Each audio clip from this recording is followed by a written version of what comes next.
our interpersonal relationships, we don't like being lied to. Yet when it comes down to how we treat each other, when it comes down to the expert, when we want to submit to some authority, we don't mind the lie, like at all, right? We don't mind the lie.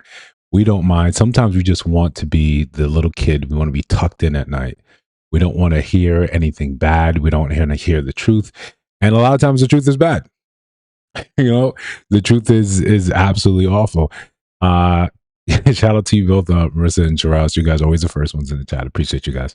And appreciate you guys sending me a lot of information, a lot of, not information, but a lot of clips for the show. The show always comes together last minute, because if it wasn't for the last minute, we wouldn't get anything done. As always, before we resume the monologue a bit, what we're going to do is just a bit of housekeeping, you know, first and foremost. So if you're new here, like the stream, like the stream. Jump in the chat, let us know, you know, that you're actually here, because otherwise I have no idea that you're here. I'm trying to create new habits, better habits for my own well-being, and that means not looking at how many people are actually in here and just trying to keep an eye on the chat. Blair, you know, BFF Blair, thank you for being here. I always appreciate that. Yeah, no, we're gonna talk about it. You know, Muhammad, did you happen to check out? Oh, Muhammad, welcome back from the last live stream we did. Always glad to see you in here. One of the new staples, right? I'm gonna give you a nice little crown. The new staples. One of the people's always in here with us. That's always appreciated. Hold on, here we go. Just making sure we've got everything smooth. They won't have any reverb, any echo, anything like that. All right, I think we're all good. So yeah, by convention, I'm still just saying Dr. Cheyenne Bryant, right? It's by convention, and it's just in my head at Cheyenne Bryant. I also wanted to announce today, right? I think it took care of the echo, right? That, you know, this is why we do it. We do reps, because we understand, okay, that's messed up, but we know how to fix it now. That's why you create your own stuff. Starting today, right? I'm glad you guys are here. I'm now going to be known as your unlicensed life coach. Right? I'm just unlicensed. It's just licensure, doctors, none of that seems to matter. Higher education, none of that seems to matter. As long as I tell you stuff that sounds good to you, I think you'll be fine. I think that's what a lot of people just want to hear. Whatever sounds good to them, that's really enough.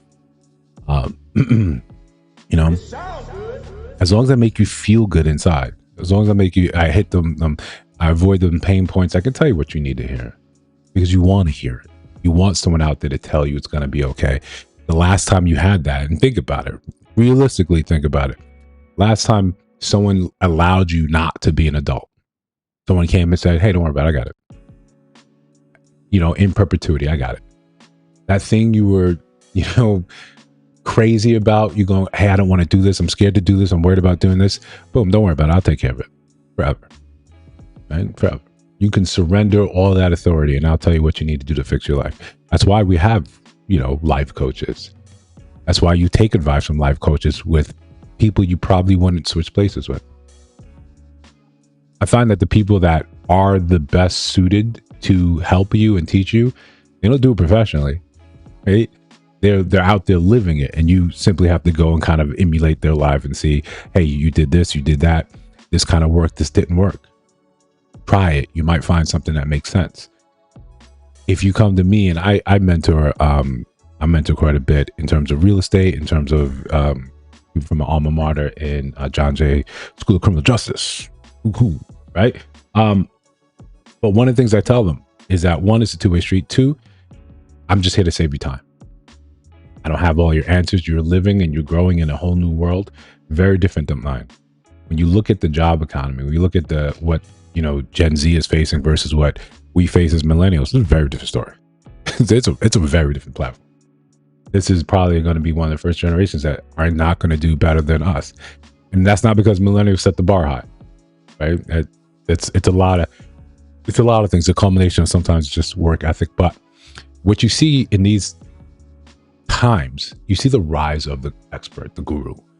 I can tell you what you need to do to be like me, and then I'll just run off with your back. A a lot of times we in the Black community tend to get fooled by that quite a bit. There was just another real estate couple. I think they're operating out of Cleveland and Philly.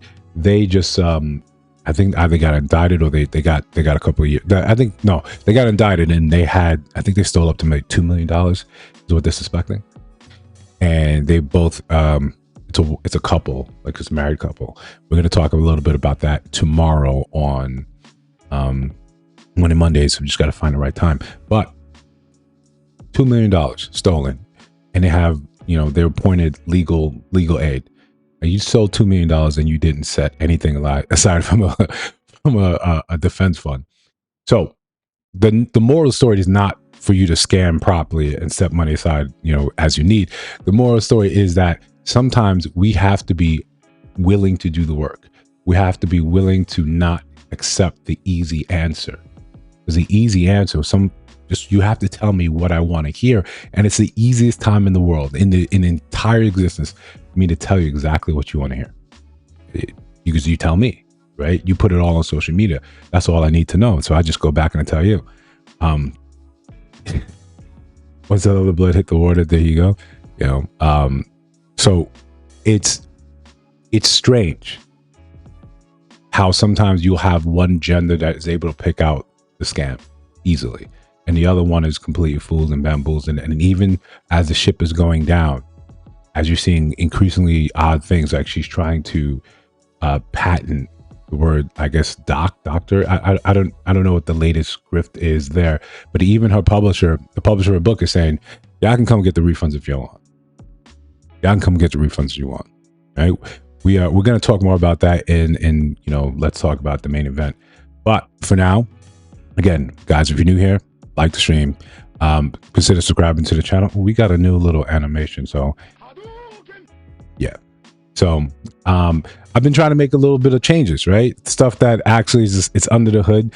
It doesn't really matter much to you, but it makes me giggle, right? And sometimes you just got to do stuff like that for yourself, so you can just kind of have fun, kind of just enjoy it. Otherwise, this gets very much like, what's the point? What's the point? We don't want to get burnt out in this process, and we know it's going to be like a 4 or 5 year journey to get this channel where we want to get it. But we show up and do the work very, you know, just consistently. That's the name of the game, and we want to be able to show and highlight that's what you're supposed to do, instead of complaining and saying, hey, I wish, instead of being like someone from Gen Z, right? It's saying, yo, you know, oh, my brother's in the chat. Yo, what's up? Always glad to see you here, bro. Let me get you that. So we gotta show up and do the work. That's always gonna be the name of the game. There's, you know, I come across a lot of content from, you know, Gen Z saying, what are we supposed to do? Stuff costs too much money. We can't afford this, we can't afford that. It's not, the answer's not pretty. The economy is a runaway train, and there's not much you can do about it. Yeah, my brother right there. That's the best man I know right there. LCD Diaries right there. He's the one responsible for my, you know, actual having more emotions than a doorknob. So shout out to my brother. Give him another one. So economy is a runaway train, and a Japanese bullet train at that. There's not much you can do about it to stop it. So a lot of solutions are going to be ugly solutions. If anyone, you guys are familiar with The Matrix, when they were talking to the architect and he said, they were talking about, yo, we're gonna destroy Zion. We're gonna destroy Zion. It's gone. Right? It's here. But do not second that. Right? Do not second that, but it is accurate. That is actually the lore. So one of the things the architect said is, we are prepared to take lower forms of life, lower forms of existence. That's what some people are going to have to do to, you know, survive as an economy. You are complaining that you can't afford rent, you can't afford your car, you can't afford gas. You're going to have to live with people. I'm not saying that you got to be in a relationship with a man. I'm just saying you got to live with people. That's just share the rent. All those big bills, you got to share it. You got to live. It's got to look ugly, right? You know, you guys, I'm not saying you get bunk beds. Do what you got to do, right? Because otherwise, there's no one coming. There's no big boomer. You know, I don't know. Boomers are living. Boomers are living. They're holding on to all that wealth, and then it's going to really come down to us millennials, and then we're going to do what? The same thing. We're probably going to do the same thing. So that to say, we're going to get a little more into that tomorrow, but today we got some show. I hope you guys are strapped in. It is Subscriber Sunday. Shout out to you guys. I'm glad that you guys are here. These days are for you guys, and so we can actually communicate. We have some fun. At the end, we're going to highlight the video that will be one of the drops for tomorrow, but it's the American Greed style video. If you guys saw, you checked the trailer, you actually saw it. I had fun making it. It took forever and a day. it took entirely too long, and that's probably my fault. But hopefully you guys can enjoy it. Some of you might have to flip the screen to the side because it's in landscape mode. As a professional videographer should tell you, it should be in landscape mode, right? Saying. We'll talk about that later. Now, guys know the deal. Love and money, agree, disagree, crashing out, agree, disagree, and then we talk to the main topic. But again, if we're going to get sidetracked, I'm cool with that. If you guys have something to add, something to say, you just want to go back and forth, I'm all with that.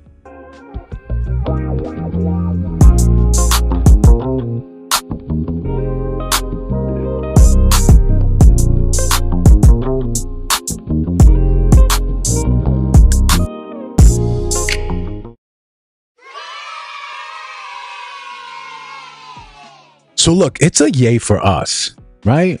It's a yay for us.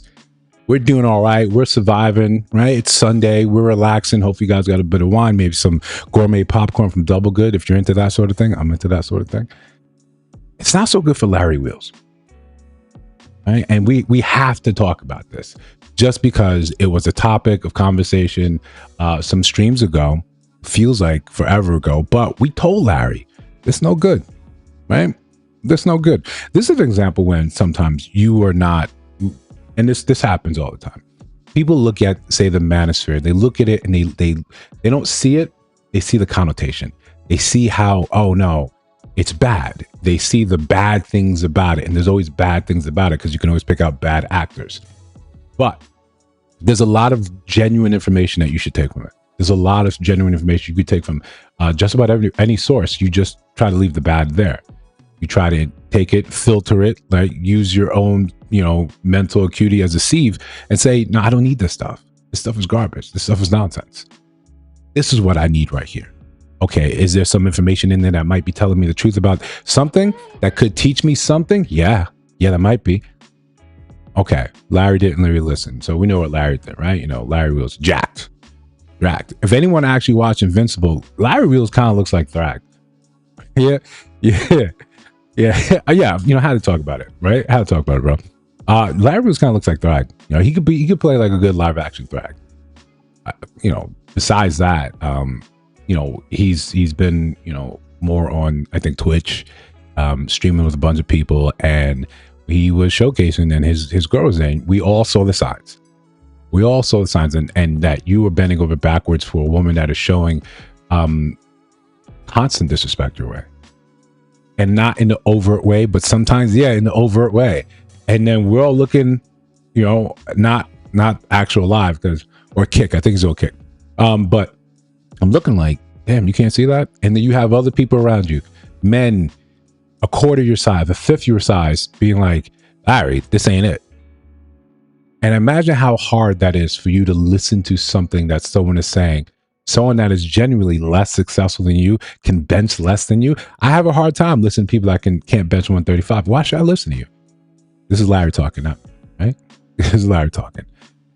You're fighting, you're slapping people, and I know a lot of it's simply for show. It's to draw in the viewers, to draw in attention, to get more eyes on it, so you get more money on your stuff and your products. But all the while, we're just looking and saying, "Oh, this is not good." And becomes difficult because we're not primed to listen to people from spaces that we've already deemed to be bad. So guys that are saying, hey, yeah, people in the manosphere are looking and saying, yeah, don't do this. Or people that are even red pill adjacent, they know what the red pill is, and you look at them and they're saying, it's kind of weird. This behavior is kind of weird. Her flat out saying that she prefers your homeboy that you're working in Rampage Jackson, right? That's okay. Right? That looked weird. This looked weird. But come to find out, it was way too late. You guys already married, no prenup. So Larry's going through it. So, but we're here to observe, and we're here to see what we can learn about the scenario, about the situation. That's always going to be our name of the game. How sometimes, you know, you listen when people have something to say about what you got, what you're going through. Good afternoon, Sheila. Sheila? Yeah, it's the wife. Why ain't she here? We separated. You just gonna tell him that on camera? It's the truth. No wonder we depressed. I'm trying Can to we fuck my fix wife. this? I'm good, man. What happened? I mean, look, just grew apart. That's it. You must have been a real asshole for her to give up the G-Wagon. I mean, we're separated, but I'm still gonna have to take care of her. So I'll get her something nice. I'll make sure she's good. Why don't you go fix it? Beyond repair. It's nothing beyond repair, nigga. That's real good advice. Why don't you go fix it? All right? Why don't you go fix it? Larry, that's probably the best thing you can do. You can try to fix it, but I think we all know the play here. You know, what you first said, I wouldn't have talked to you if it wasn't for the money, if he wasn't famous, he didn't have the stats. I wouldn't talk to him. All right. You know, we all know if you're going to go down that route, you know, this is just a, yeah. I mean, but it sounds, yo, legally, right? Legally, that's probably what's going to happen. I don't think she had an actual job and he was just kind of there doing the damn thing. So yeah, you're probably going to have to support her. But you know, when it comes down to it, to what degree, to what amount, for how long, you need to be going to a lawyer. You need to be, you know, go to a lawyer and go to a bunch, surround yourself with a bunch of men that are going to be like, yo, shut the hell up. Don't do that. Yo, it can't be fixed. Great. Cool. Now this is the plan. You need to go to the mattresses. You need to shut up. You need to listen to whatever else is saying. You cannot be in charge of you right now, because when left to your own vices, you tend to lean too much in your vices. Right. And Larry, I'm not making a judgment call. I'm just saying this is what Larry has shared with us, with the world, about his porn addiction. And then you kind of bending the knee to this woman that I don't know what she indicated, that how she was worth it, or for someone that size, you don't have the confidence of someone a quarter your size. And I know we all have our issues. We all have our things. And sometimes you can't mask over things long enough before they end up showing. So men like that, you end up being a target, right? You end up being a target. You've got money. You don't have the confidence. You don't have the sense. You don't challenge when someone says, when she's obviously manipulating you, you just say, you walk right into it. You say, oh, I love this. And then what happens? Now you're here. Now we're going to hear about, you know, eventually the settlement, the amount that you're paying monthly, how long, and we're going to just watch it and say, damn, what was all that struggle for? You know, and we know when you live a life based on your physique, on your body like that, it's got a shelf life. It's got a shelf life. You need to be able to transition to other things while the getting is good, because it's only so much, you know, time you get to play around like that. And if that is your mainstay of money, if the, you know, the brands, you know, putting your face on this creatine, this protein, right? You might as well just put your face on, you know, like trend, like, let's just call it a spade and call it, right? Larry was brand a trend, and then we all right, cool. As long as you tell us that it's not going to actually make you a simp, you know, we'll be in good, you know, we can make that work. But moving on, right? Moving on. This is rough. We're going to cover it because it's interesting. But you know, when guys get together, we often have, we ask ourselves, you know, when, first of all, you know, when women ask you, your significant other, your girlfriend, whatever, right?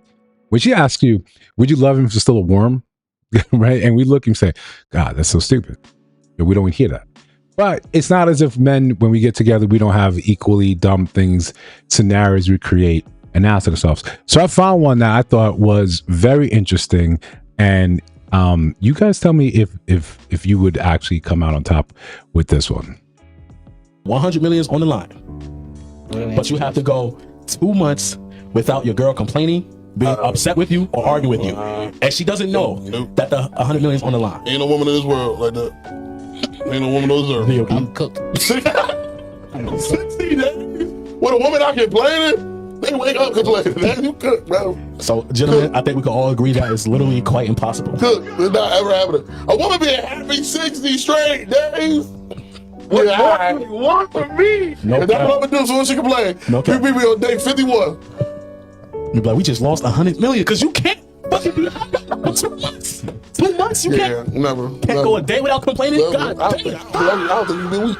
A week? I don't think you'd be weak. You think you'd be weak, G? I'm not even. There's no way I'm getting through I'm assuming you got to be with her straight for them 60 days. OD. Not happening. Not happening. I do Obviously, you go to your regular day, your shit at work. no way. It's no matter what happens, it's gonna be something. No way. It's gonna be something. You know what I'm saying? Okay. So my apologies. I forgot I was dealing with healthy people in here, right? Go to bank and borrow all the money. I forgot I was dealing with healthy people. All right. I think you guys said you're good. All right. Congratulations. Right. Congratulations. Shout out to you guys. Let me borrow a little something. Right. You guys to make it. I just thought that it was an interesting thing how, it almost becomes ubiquitous and most men are just like, yeah, we're going to argue. Right. We're going to argue. I tell you in my past relationship, yeah. If we had 3 days together, we were arguing. Like I paid to go on vacation to argue. Right. And I'm not doing that again. But yeah, 100 million, I'll be sad about that. I couldn't do that in past relationship. No way. that wasn't. Depends on the months. Didn't for me. Didn't for me, baby. That wasn't gonna happen. Was gonna happen. But besides the money, right? We understand here, right? We're amongst gentlemen, right? Refined men that hold the pinky out sometimes, men that still understand the ways of the world. So we know. When you go and you lead with the money that you won from this $100 million, right? This challenge, when you making sacrifices, yeah, I get it, but how are you supposed to do it without telling her, right? I guess you could bend over backwards for everything for 60 days. 60 days. That'd be a good, interesting challenge. 10,000, yeah, tap out. Yeah, I can't do it for tap out. 10K, no. Yeah, absolutely not. Absolutely not. Not for 10K. Not for 10K. 100 mil? Yeah. 100 mil? I think I do it for 100 mil, right? You think about the ultra. You think you put, could Larry Wheels do it? That's a better question, right? Larry Wheels do it. But listen, when when you lead with money, right? This is one of the things that we come and we learn accepted. You lead with money, you're going to find yourself in a stupid situation. And thankfully, the internet is a place where it shows us people that are leading with money and trying and making these attempts and ending up in very stupid situations. One of the easiest things for you to do is get played because you don't really like someone, but you wanted to show out sometimes that you got more money than someone else. Sometimes we want to flex stupidly. Although we complain about not having enough money, we'll do something stupid like camp out 4 or 5 days for a pocket watch. But no, I don't want to offend anyone that's actually here that camped out for a pocket watch. But leading with money is going to get you in one place. Oh, the bill. What is the incredibly large bill? She went viral online, and my man Flacco had posted her because a nigga gave her $15 for breakfast. So I'm like, watch this, right? I go, of course I knock her. Send some flowers to the job. Real dick. I'm in there, right? So she's like, okay, boom, we'll come to Atlanta. All right, cool. All right, boom. We fly to Atlanta. The moment I pull up to pick her up from the airport, I already don't like her. Yeah, she didn't look bad or nothing. It's just like she's immature. I take this bitch to SDK. So what we doing, right? You don't like her, you see she's immature, and you take her to SDK. Why not? Let's normalize just saying, you know what? I'm not really feeling this. Let's just normalize that. This is not going to work out. Best of luck to you. She orders a fucking Wagyu steak, right? Fuck you.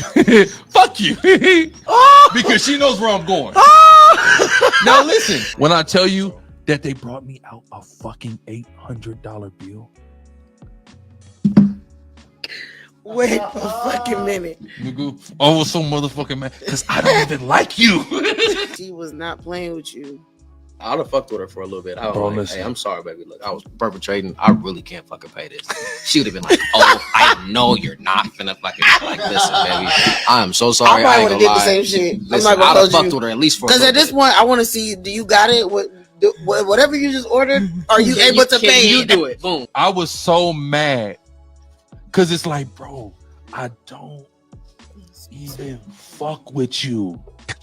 I can't wait for you to get on this plane to go. Yes, it's definitely Kula. Definitely the circus music. What are you doing to prove a point?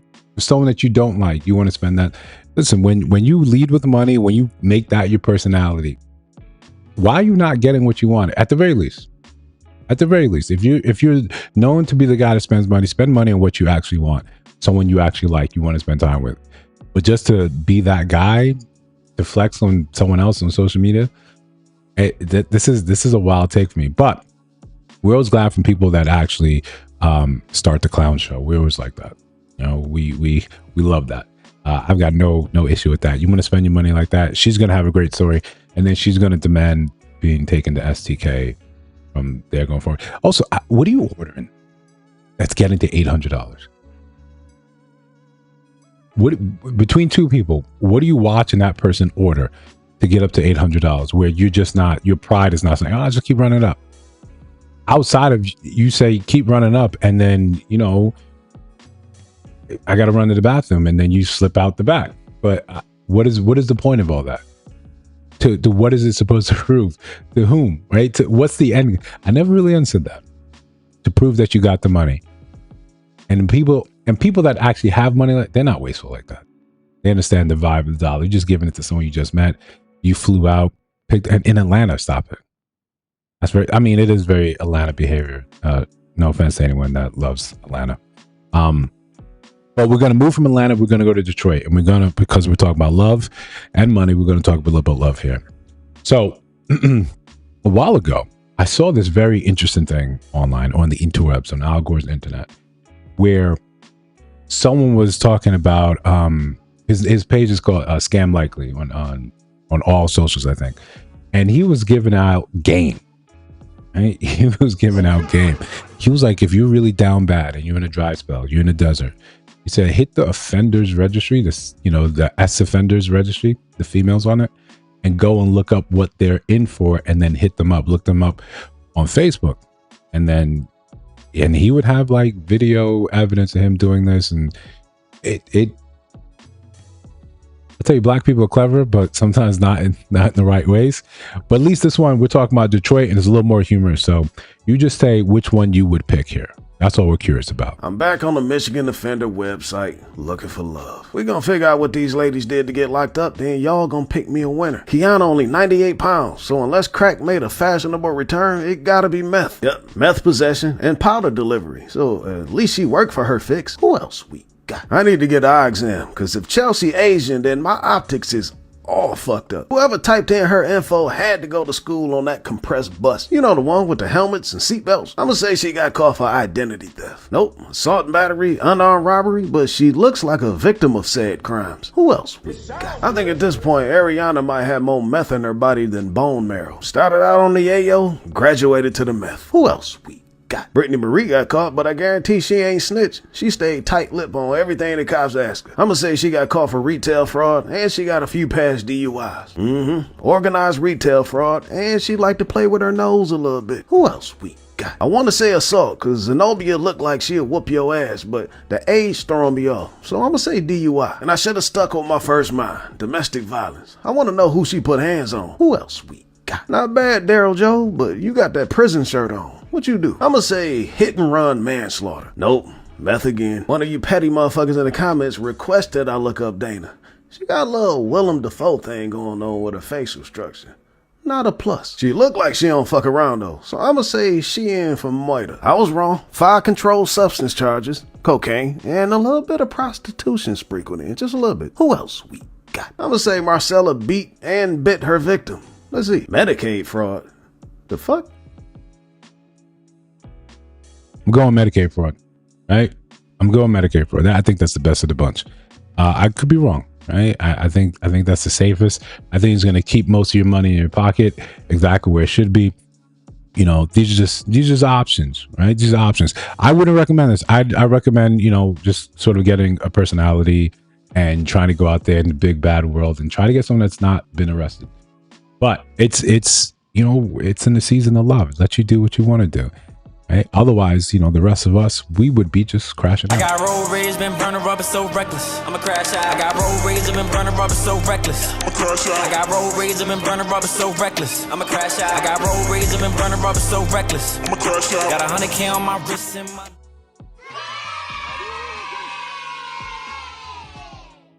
All right. I know you guys have some choice messages, choice women in there. If you guys want to create your own stream and select from the male inmates, let me know. I'll be in the chat, watching you guys select as well. I has Vic for Shane Spitfield. Listen, we all got to find a way to make it. At least the Medicaid fraud could probably help you out, put a couple dollars in your pocket. Everything else sounds like it's taking money away. The EV is going to be a problem. That's also going to be a problem. The meth obviously is going to be a problem. It's, if you like your teeth, I wouldn't recommend that. And if you like your stuff, because if you guys ever watch The Intervention, I love watching that show. I love watching, just seeing these, because it's the first time they really highlight, not the first time, but one of the few times on shows, and they'll highlight, you see like white people like trash and that life.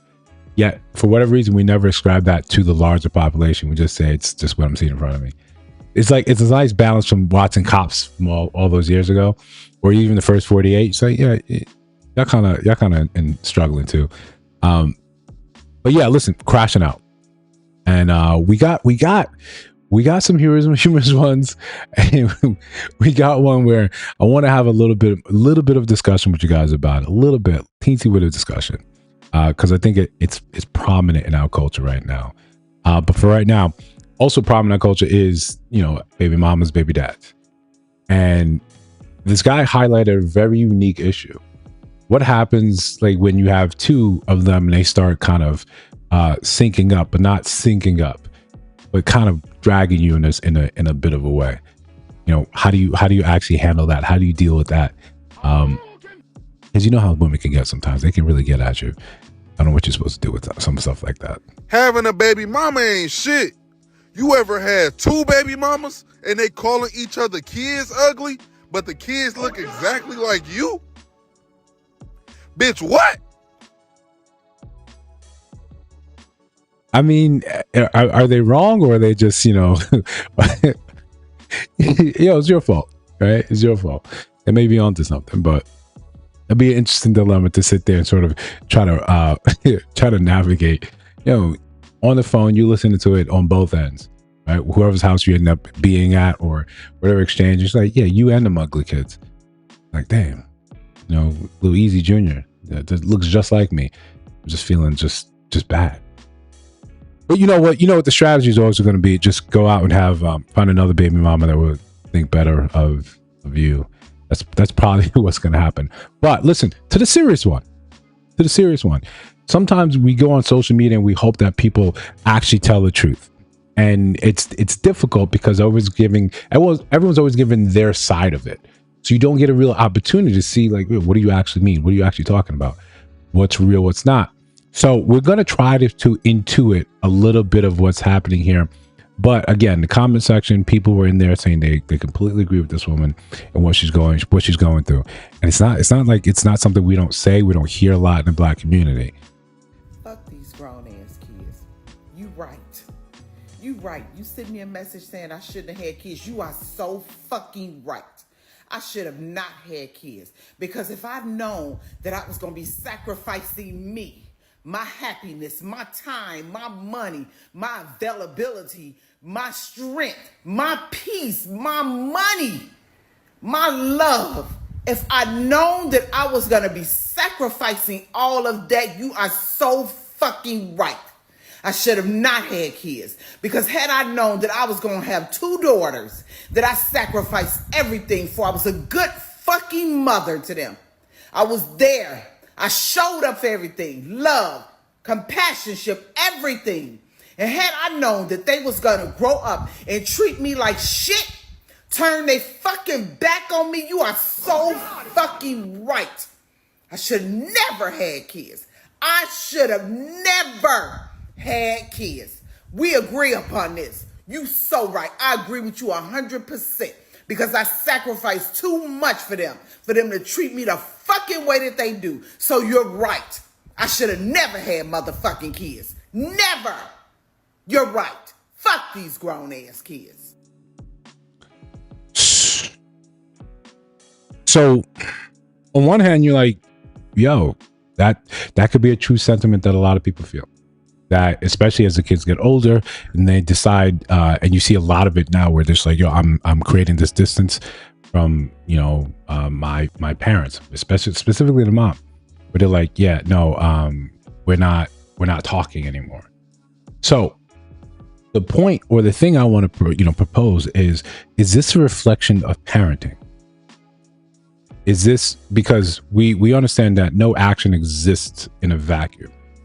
So the fact that both daughters decided, yo, I don't want anything to do with you, I don't want to talk to you, I want to distance myself from you. I know we constantly see how this generation is often ungrateful, where they just say, yo, you didn't do this, or you failed to do this, or this. So they put a lot of blame on their parents. And I like to think that most parents are trying to do the best that they can with what they have, as much as they can. But sometimes we fall short of that, and sometimes we don't know how to parent. We become parents too early, and then we're just kind of floundering. We're just kind of trying to make something happen. And then we find ourselves in a position where it's like, damn, right? A judge continue to treat with shit with attitude. Yeah, Jazz, what's going on? Glad you made it for this portion of it right here. Yeah. That was my take, Shiraz. When you're so negative, you're screaming and hollering, it looks like they made the right choice by creating distance with you. Because even if you're taking, this is your response to someone's response in your comment section in a previous video, and you made a follow-up video just for that, that's a lot of pain. So what do you like in the absence of that? Is this kind of just, you had to be stern? And we hear their justification all the time. I had to be this way because it was just me. I had to be Superwoman because it was just me. I had to be Wonder Woman. Last time I checked, Wonder Woman didn't really have an attitude. Except when she was like, yo, I got to put someone down. But not really attitude.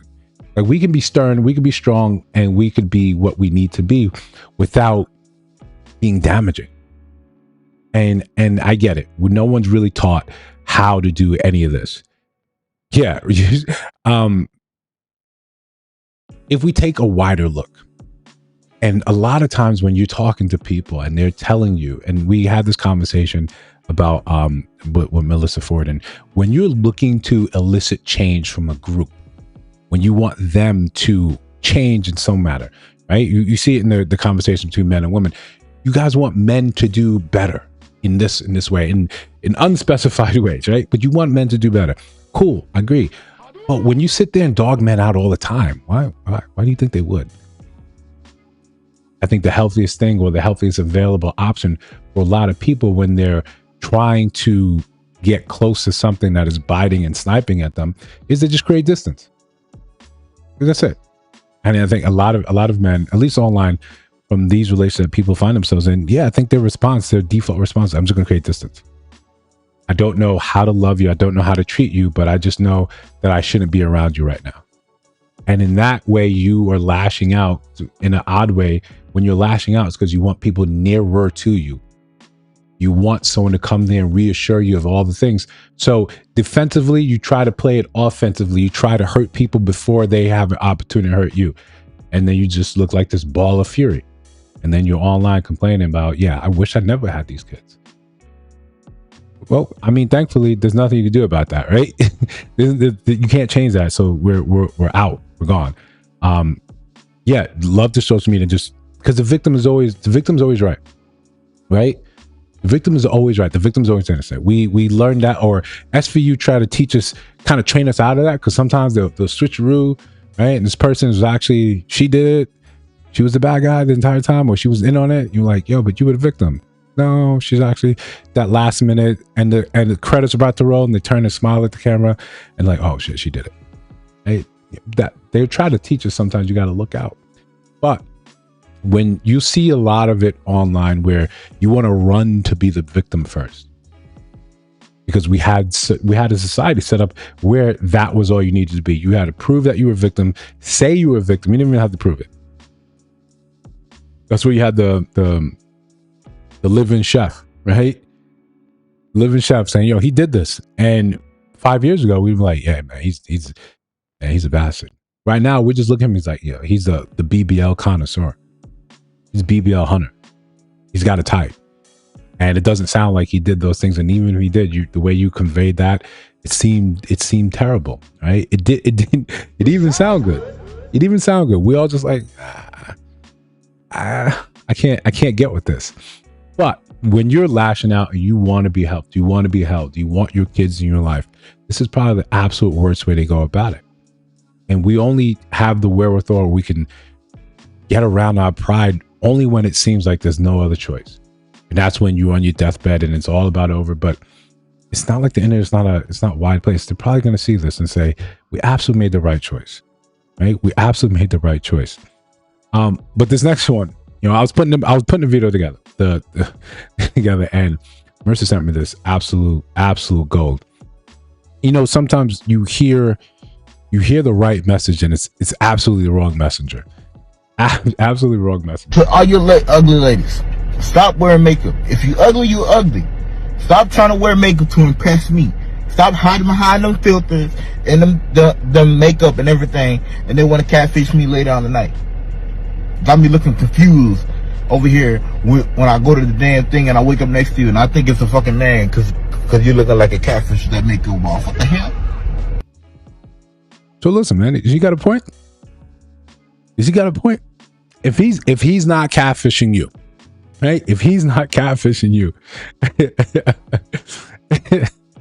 listen, don't get at me. Blame Marissa.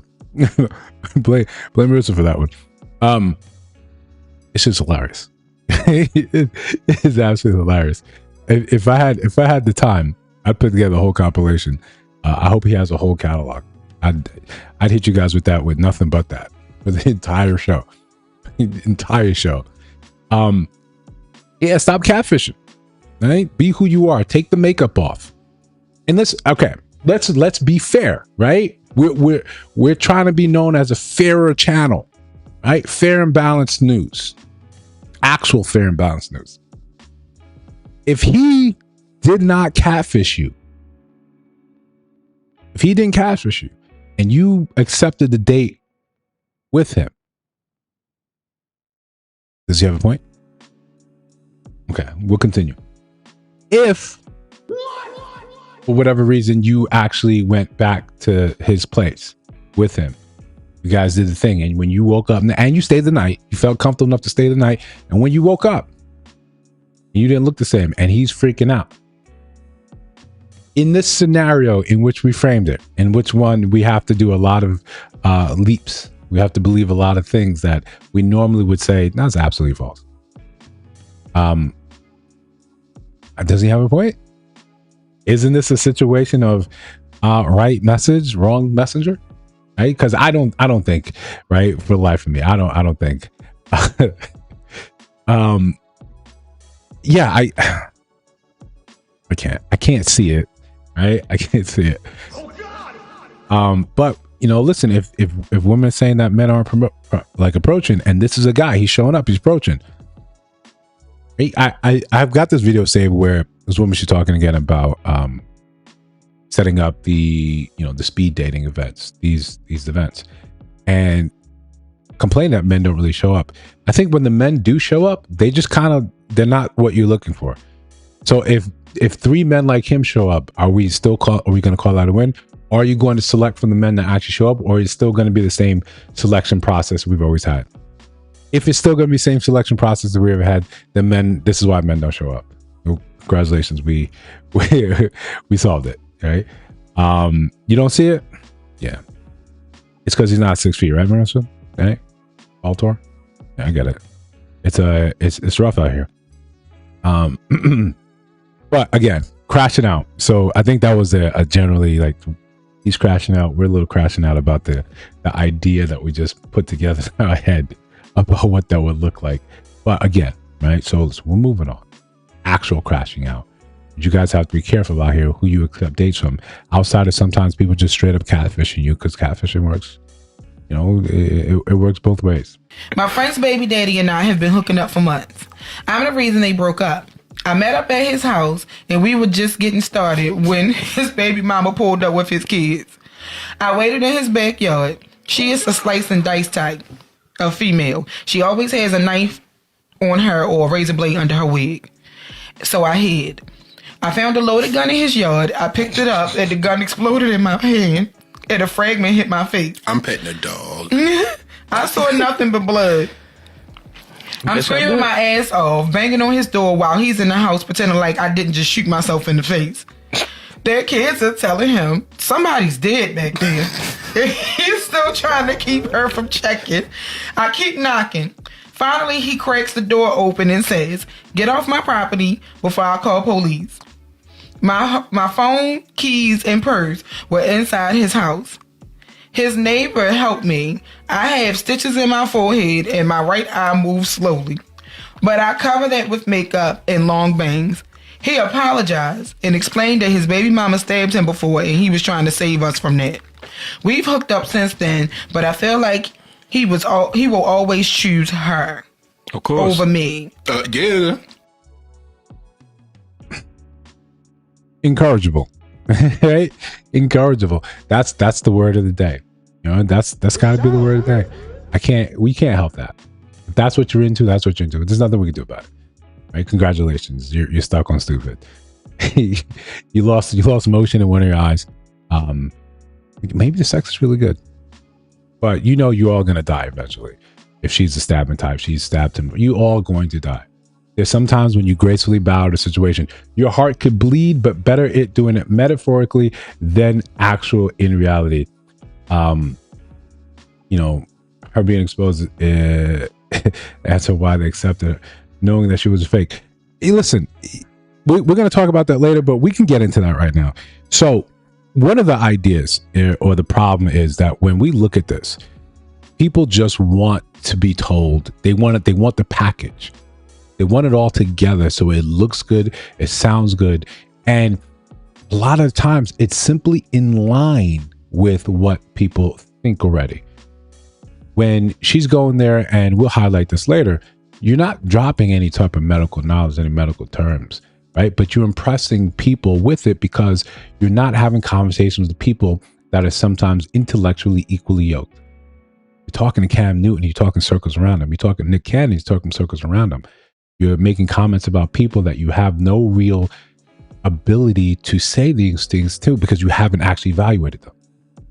You're thinking you doing this and you counting that as therapy. You're quote unquote saying it's therapy. When the larger medical community is looking at this, and most of the time they're not on social media, they're not consuming the same things people are. When she dumps back and forth to calling it, I'm a life coach, but then also saying you're a doctor of this or that. And then sometimes in different clips saying flat out that you are a doctor in this, and you practice, and you have patients, you have clients. She's very tricky with the words, but if you're not dazzled by what she looks like, you just listen to her and you're saying, none of this sounds legit. None of this sounds legit. Part of the issue was it's not that people didn't call her out before, it's that no one listened when they called her out. When you go against the grain and you say, hey, what she's saying, it sounds good to you, right? We understand stuff sounds good, but in reality, that's not how any professional would move. That's not something any professional would say, not with any type of degree of certainty. So she says these things about people and it sounds right in line with what you already think, what you already believe. So here you are with your own innate feeling that these niggas ain't shit. Here comes someone with a degree, with 3 degrees, telling you that, yeah, you're right. Congratulations. You've got the inside of a doctor. Everything you're feeling right now, I'm backing up. I am validating it with a supposed certificate. So no one challenges it. No one challenges it. When you practice using this type of degree or licensure or not, what you need is people that are actually there to complain and say, she did this and this is illegal. One of the things we suffer for in our community, when you specifically targeting Black people, is we have this lack of understanding of how these things actually work, how these things move. APA should have came out to discredit her. Yeah, the thing is, she didn't go. The school that she went to, Argosy, became a for-profit university where they're just like, go, give me the dollars. Right? This was after they actually merged with another business that took that over, and they were strictly about the money. They never had APA accreditation. They never did. This is part of the story that people are leaving out, because people that also went to Argosy don't want their degree discredited for you practicing anything clinical, usually you need APA accreditation. They don't talk about that. Argosy never had APA accreditation. They had the lesser version from like Western. Most hospitals, most clinicians, they want APA accreditation. So you're not popping on anyone's actual list. But the workaround is just go to celebrities that have money. If I can get inside that realm, and she was already there from some previous work she already did. She's a video vixen. She's been they've used her for other things. Real Housewives, so she's already had the foot in that door. That was all she needed. And then black people are just going to defend, because I think it was over a year ago. Corey Holcomb flat out said she don't got a doctorate. He flat out called her out. He's one of the first ones that was on record calling her out. And everyone said, yo, get out of here, Corey. Right? Yeah. Yeah, exactly. It was a degree mill. Yo, you want a degree? At one point, she said she had like 3 degrees. Outside of 2 of them being honorary, at her age of 43, that's an amazing achievement, while also doing everything else she said she did. So it's not making a lot of noise because it's not sexy. Right? It's not sexy. People don't want to talk about accreditation unless you are, a nerd like some of us here. We like that stuff. I want to know.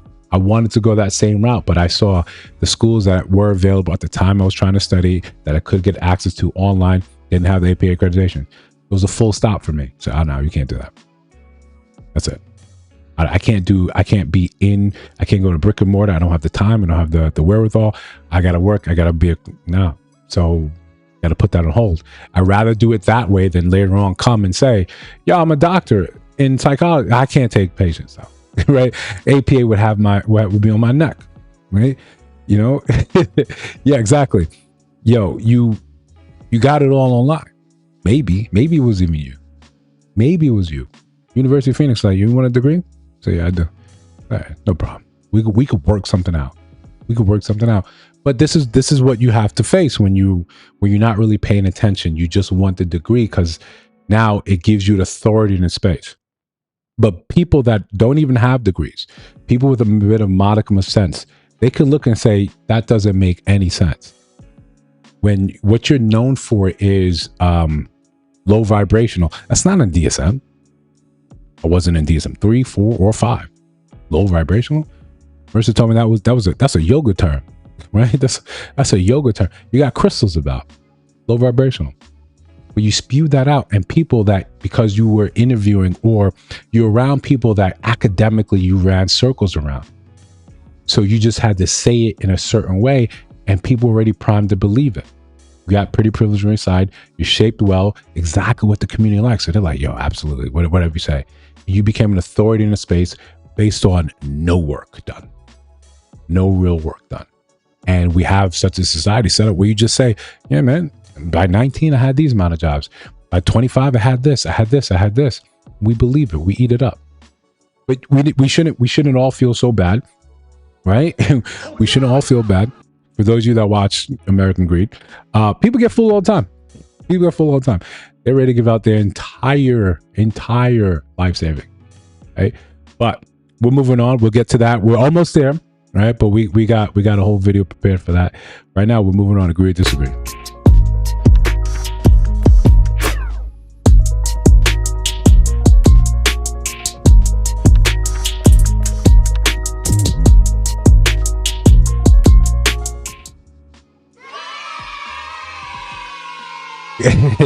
Listen, I like that. Stolen van for therapy and marriage counseling. Yeah, no, that's crazy. And they look you dead in your face and be like, you don't know about any of this. You don't know about none of this. You're not educated. You're low vibrational, right? I'm gonna call in the next 5 people I see tomorrow morning at low vibrational to see if it does anything to them. But listen, this next one's gonna be a little difficult for you guys to watch, right? Not viewer discretion. But it's not gonna feel good, right? It's not gonna feel good. But I want you to think about this, right? And listen, I'm giving you guys time to brace for it. Brace. Sometimes, in line with Cheyenne Bryant or Doctor, if you feel like it, where the information comes from, right? Right message, wrong messenger. Does Does it change, right? Does it change that if it's genuinely true? You let me know, right? And I know, listen, guys, this might feel weird, but just hang on, suspend a little belief, a little vitriol for a sec, and just tell me what you think. It's prom season, which means one thing and one thing only, hood prom. And I think what a lot of people fail to realize is hood prom and baby mama culture are like this. Right. When I first saw this, I was like, are you allowed to say this? Like, are you allowed to say this? And should I be listening? Because are you allowed to say this? Like, but then I kept listening. I was like, I think she's making some sense. You let me know. That's what we're going to talk about. If you agree with what she's got to say, you disagree, let me know. Can't have one without the other. You can't have hood prom or the baby shower stuff or the gender reveals or anything like that without baby mama culture. Because the reason why the dresses are so extravagant in the cars and the show and the presentation is because this is the closest these girls will ever get to being a bride.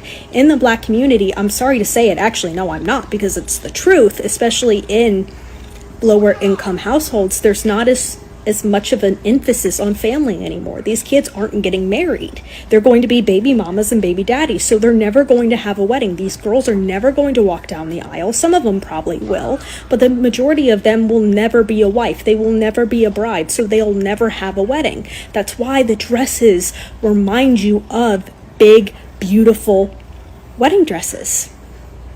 These kids are substituting their wedding with prom.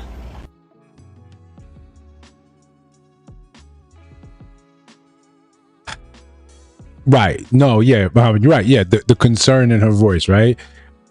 Is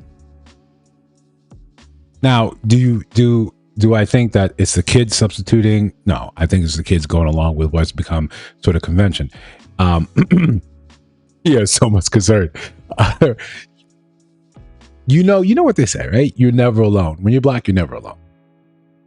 You're never alone. So it's a bold take. It's a bold take. Listen, it's not me, right? But do you agree or disagree? Sharasha said nah, right? Deuces, what do you think? Yeah or nay? Right? How you feel about that? Think she's on to something, or she's just spewing what she's spewing? Prepping for a rally a little bit later. You can say, I think there was some city official. I guess I'm sure you guys all seen that, right? I think listen, I would love to. No, I wouldn't actually love. I don't think I could stand like having a full conversation like that. But there was an interesting side. There was that recently, I think it was a city official. He rented a helicopter for his daughter for prom and landed in a park. I think he worked for he had some sort of authority. Anyway, and they were like, even asking, you got a permit to land this in the park? He's like, nah, it's fine. So he's under scrutiny right now. He's under fire right now for doing that. Now, do I think it's the kids, like she's saying, that the kids, because they'll never get married, they're doing this? No, I think the kids are still kids. I think they're still kids. They're not thinking about this is somehow this or that. No, especially when I know I was trying to go to prom at 17. I wasn't thinking about anything other than prom. To link some of these things together and just be like, yo, it's because of this and this, and it's the marriage rate. You think those kids are thinking about the marriage rate right now? I think they're like, yo, this is my one shot, so I'm just going to do. No, I'm going to do it big because everyone else around me is doing it big. Okay. And I asked my parents, and they're like, yo, we do it big. Now, is this good fiscal sense? Absolutely not. We know it's not. It's just not. But to make these links, just next time you guys go to water cooler, next time you guys are enjoying yourself, just take a look, right? Just take a look. How do you feel? How do you feel about this? Just like everyone's saying, ask your man how he feels about Meg Thee Stallion, and that'll tell you something about him. Something about him. But we'll go on a funny note. You tell me, who do you think is wrong here, right? And everyone that knows me knows I got a thing for brothers, right? I'm a sucker for brothers, and I absolutely adore the relationship I have with my brother. I think he colors in a lot of my world, and I don't see how people sometimes fight like this with their brother. You can banter, you get along, you don't have to get along with your brother, but some of the stuff is a little wild. Some of the stuff is a little wild. Am I the asshole for ruining my brother's proposal and refusing to clear his name until he gives me half the money for my wedding? Whoa, okay. No, I think the revenge is a little leveled up here. Yeah. Throwaway account. I, a 35-year-old man, admit to being a spiteful person when pushed, but I want to know if I'm truly the asshole when I gave multiple and explicit warnings as to deter my vengeance. I have a younger brother, Todd, who's 29, who had a complicated birth and had to stay a month in the ICU, and because of that, my parents have always doted on him and almost denied him nothing. So listen, I like that wording, deter my vengeance. I know I'm spiteful and I refuse to work on it, but these are the things we can do so we don't have to walk down that road. And spiteful road is a long road, right? For those of you that are not spiteful, that are generally good people, my spiteful road is a long road. It takes time for you to get there. But once you're on there, it's me and you. It's literally me and you. Even if it was to the detriment of my sister Abby, who's 32, and I. My brother drinks in on the attention and has on more than one occasion made himself the center of attention at either my sister's, or a cousin's special event. Because of this, Abby and I have a strained relationship with Todd and our parents. Unfortunately, Todd met and fell in love with Lucy, who's 24, who announced her own pregnancy at the baby shower my mom held for Abby. All right. So we're taking stock. I think that's messed up, right? From jump. I think co-opting people's special events is messed up because you can do your own timing. It's very lazy, right? And it should be, you should look at it and say, this changes things. I can't invite you to important things now because you're trying to, it seems like you want to one up. Like you create your own baby shower event thing so you can be the center of attention. Wanted to be the center of attention off someone else's center of attention. I think that's tacky. And I would love when you made an announcement, everyone just said, cool, and went right back to the original center of attention. I think that should be an agreed upon thing. When someone makes an announcement, proposal at your wedding, everyone just says, boo this man. And I think that would be a good start. Two things. I think on the long road of vengeance, of being petty, this would be a very good stop. This is a very good stop. This is where we're going to get off. It's all going to be okay. We'll be fine. Proposed to my wife, Michelle, who's 30. I just wanted to elope, but she really wanted her family to be there, so I invited my family out of obligation. While out, my best man, Jim, who's 35, noticed a receipt from a jewelry store slipped out of Todd's pocket. Jim confronted Todd about this, which led to an argument. Jim told me everything, and I told Todd that he was no longer to be a groomsman because I knew he was going to propose at my wedding. Todd cried to our parents, and which led to a blowout. In my parents' eyes, since Todd never admitted that he was going to propose to Lucy at my wedding, I was unfairly judging him. I refused and brought up Todd's past behavior. My parents couldn't refute this and got Todd to agree to not try anything at my wedding. This wasn't enough to convince me to let him be a groomsman, but I warned him that if, as a guest, he'd try anything, I would make him regret it. Fast forward to the wedding, and surprise, surprise, Todd walked over to Lucy and proposed to her during Michelle's father-daughter dance, and did it in a way so that everyone would notice. So right there, there's one thing when you and I, right, we got beef, right? You and my brother, we got beef. We didn't grow up like I grew up with my brother. So we got beef. We got eternal beef. And you do this stuff, it's centered around me. Okay, cool. But now you're going after my wife, right? On the day, der Tag, the day. I don't speak any German. That's as much German as I know. Then I think we're on that petty, that long stretch of petty road together. Here we are. This is what we're doing right now. It has to be, right?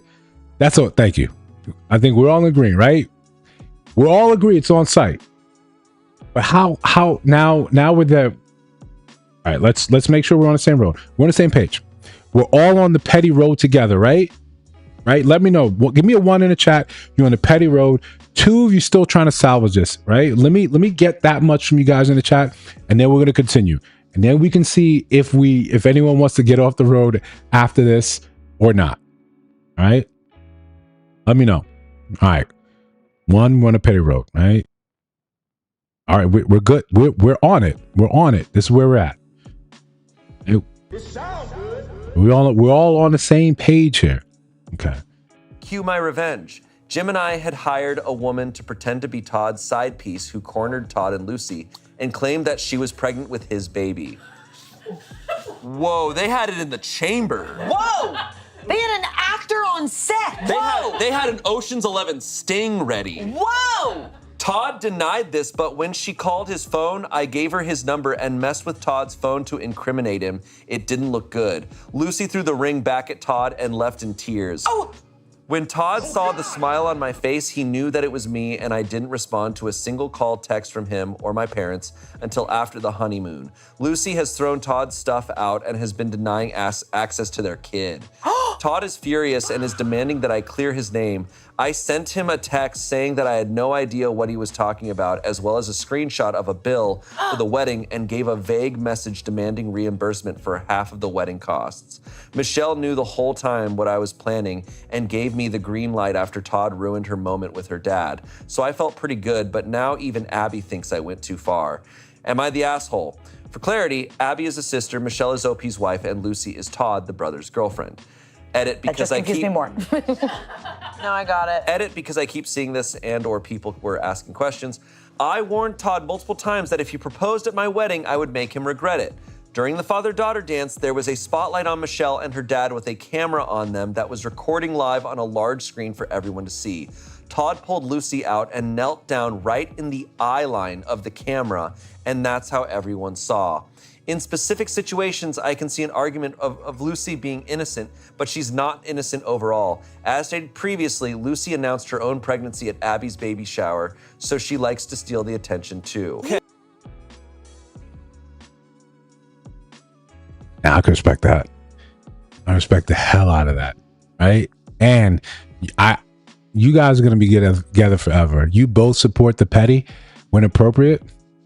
Beautiful, beautiful, absolutely beautiful. Oh God! He kept, yo. This is incredible. This is incredible, right? Also, Blair, sublime, excellent word, excellent word. Love that. Yeah, no, this is one of my favorite things I've ever saw on the internet. And because listen, I like walking a petty road, but it's usually by yourself. Everyone's around you is usually telling you, let it go. Let it go. Be the bigger person. Now you got your wife like, no, do them dirty in front of their friends, in front of the family. You got to appreciate that. Yeah, you got it. You have to appreciate that. That's a historic. And then you sent the bill. You sent half the bill. God. I mean, it doesn't get any better than that. And then you just absolutely ruined his relationship. You just like, well, I don't know what you got to say. I don't know what happened there, right? You got to be married for life, right? You guys go to bed giggling over that. Listen, I would not be mad, right?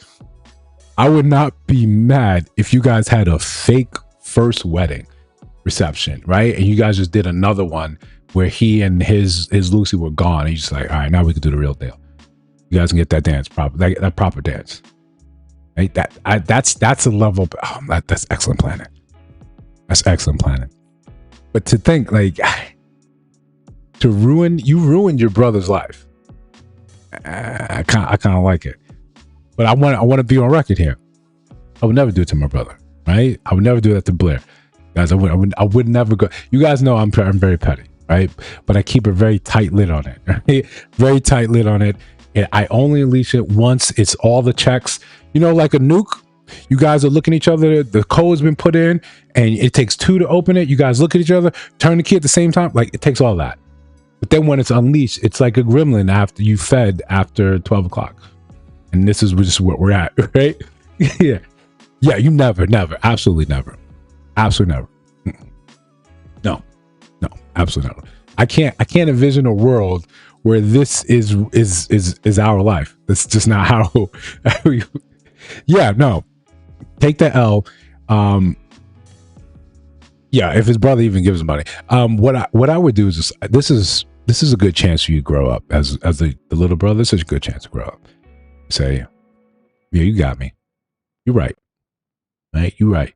But realistically, Shorty's so mad at you that it doesn't matter, right? Lucy, the brother's fiance, that you guys already have a kid and now pregnant.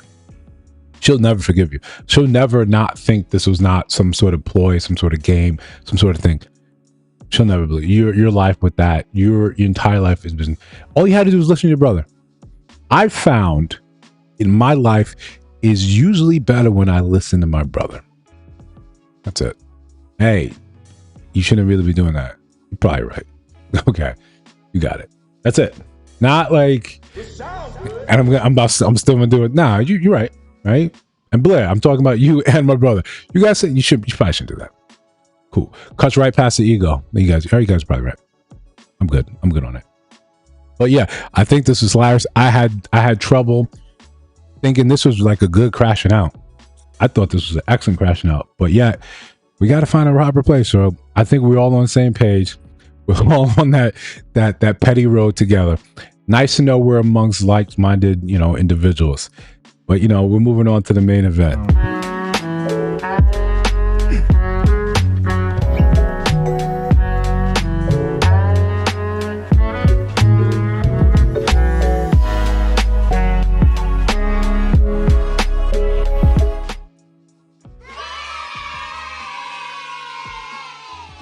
Right. So here we go. Main event, Cheyenne Bryant, and maybe more or less how we love the expert. We love the expert. We love listening to this and thinking, once House of Peter come and clean the damage, then yeah, there's no coming back from that. You guys are done.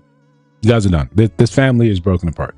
Right? And I would have stuck. I was stuck my parents to the other half of the bill. Right. Try to extort after the wedding. Listen, when you're on that petty road, you just keep walking. Keep walking, but it's not lonely anymore. You got your wife with you now. Now it's all good. It's all good, right? You could walk that road for a long time together. Right? It's usually a lonely road, but you got company now.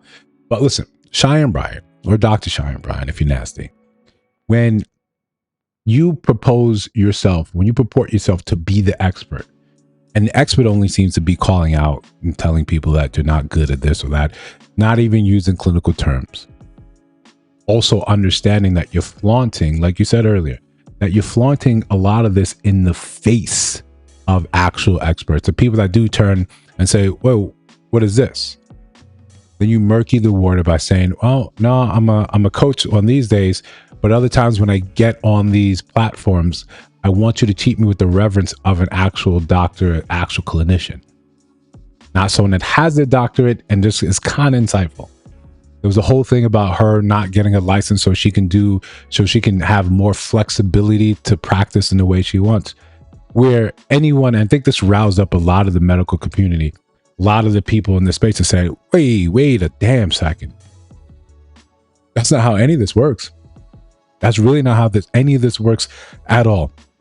You can't do that, right? Or the reasoning, the justification you're using, this isn't right.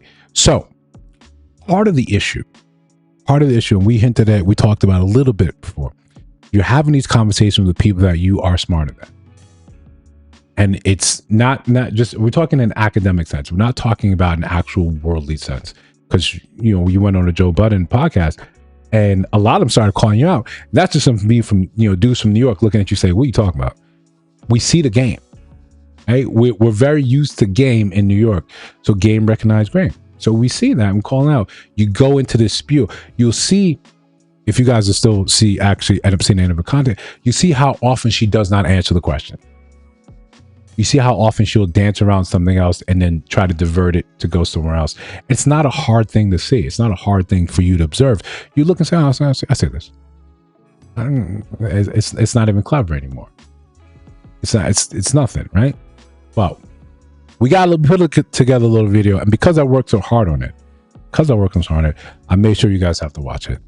Tough. Tough, but at least it's also on brand, right? It's on brand. So I will definitely get my face out of this shot so you guys can watch it, enjoy it. Try and enjoy it. If you don't, I don't know what to say to you. On the next episode of American Greed, titles carry immense power. Expert, specialist, but none so much as doctor. However, not everyone is willing to work for such a lofty achievement.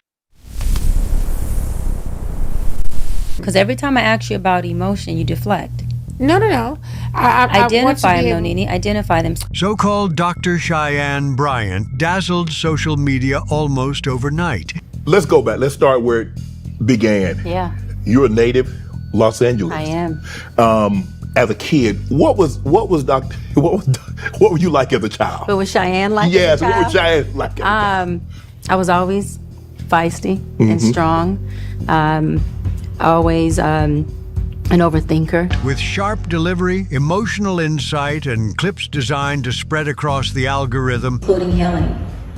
And as you heal yourself, magic happens. As I started to do my own healing, and I started to pull back on being the person that poked, because I got to this place of peace. She became one of the internet's most recognizable voices on relationships and mental health. To supporters, she was empowering. As a spiritual woman, you have a great knowledge of scripture, strong relationship with God, incredible insight on the human mind, on relationships, all of that. Cheyenne, you nodded to that. Oh yeah, I mean, this, again, friendships are no different than any other relationship. I think that second to picking your partner, a friendship is the second most important, vital decision you're gonna make. But not all that glitters is gold.